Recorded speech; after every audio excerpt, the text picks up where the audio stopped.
અમદાવાદ પોલીસે આંતરરાષ્ટ્રીય મહિલા દિવસની ઉજવણી કરી ટ્રાફિકના નિયમોનું પાલન કરવાના બેનર્સ સાથે રેલી યોજાઈ।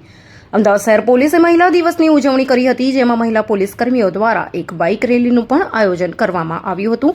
8 માર્ચના રોજ વિશ્વ મહિલા દિવસ મનાવવામાં આવે છે, ત્યારે અમદાવાદ શહેર પોલીસ દ્વારા મહિલા દિવસની ઉજવણી કરવામાં આવી હતી। આ ઉજવણીના ભાગરૂપે અમદાવાદ શહેર પોલીસ દ્વારા અનેક કાર્યક્રમો યોજવામાં આવી રહ્યા છે, ત્યારે આ ઉજવણીને લઈને એક મહિલા બાઇકર્સ રેલીનું પણ આયોજન કરવામાં આવ્યું હતું, જેમાં ટ્રાફિક વિભાગની મહિલા પોલીસ કર્મીઓએ ઉત્સાહભેર ભાગ લીધો હતો। અમદાવાદના પોલીસ કમિશનર GS મલિક દ્વારા આ રેલીને ફ્લેગ ઓફ કરાવવામાં આવ્યું હતું, જેમાં 200 થી પણ વધુ પોલીસ મહિલાઓ ટ્રાફિકના નિયમો અને સુરક્ષાના બેનર સાથે આ બાઇક રેલીમાં જોડાઈ હતી। પોલીસ વિભાગમાં મહિલાઓનું સૌથી મોટું યોગદાન રહ્યું છે।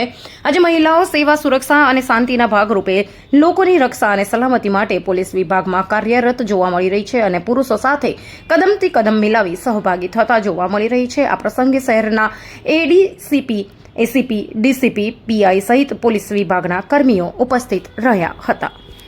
8 માર્ચના રોજ આંતરરાષ્ટ્રીય મહિલા દિવસ છે। એના અનુસંધાને જુદા જુદા પ્રોગ્રામ અમદાવાદ સિટી પોલીસ દ્વારા કરવામાં આવી રહ્યા છે। તો આજે એક મહિલા બાઇક રેલી હતી, જેમાં તમામ મહિલાઓ જોડાયા હતા। અમદાવાદ પોલીસ અને અમુક પ્રાઇવેટ પણ હતા।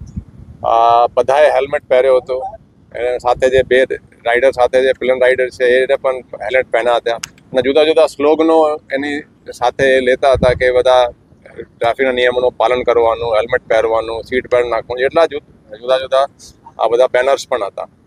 આ મહિલા દિવસ જે છે એનો ખરેખર જોઈએ તો મહિલાઓનું જે યોગદાન છે એને રિકોગ્નાઇઝ કરવાનું, જેન્ડર ઇક્વલિટી। આજે જુઓ તો મહિલાઓ બધી જ ક્ષેત્રોમાં વ્યવસ્થિત રીતે કામ કરી રહી છે। પોલીસમાં ટોપ મોસ્ટ DG પણ મહિલા રહી ચૂકી છે। આપણે અહીંયા પણ કોન્સ્ટેબલથી લઈને થાના અમલદાર, ACP, DCP, એડિશનલ કમિશનર તમામ હોદ્દાઓ ઉપર છે અને એ લોકો બહુ વ્યવસ્થિત રીતે કામગીરી કરી રહ્યા છે।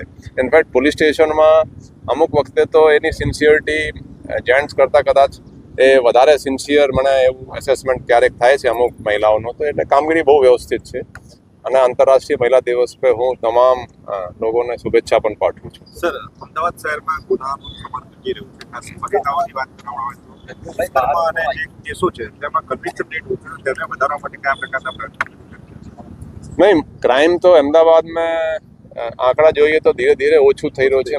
મહિલાઓને લાગતા ક્રાઇમ પણ ઓછું થઈ રહ્યું છે, પણ કન્વિક્શન રેટ પણ એક પોલીસ માટે અને આખા ક્રિમિનલ જસ્ટિસમાં બહુ મોટો પડકાર છે। એના તપાસ વ્યવસ્થિત થાય એના માટે પણ આપણે કામગીરી કરી રહ્યા છીએ, બધા ટ્રેનિંગ આપી રહ્યા છીએ। ટ્રેનિંગ માટેના સાયબર ક્રાઇમની પણ ટ્રેનિંગ જે હોય છે એ પણ આપી રહ્યા છીએ, તો એ હોપફુલી કન્વિક્શન રેટમાં ઇમ્પ્રુવમેન્ટ થશે।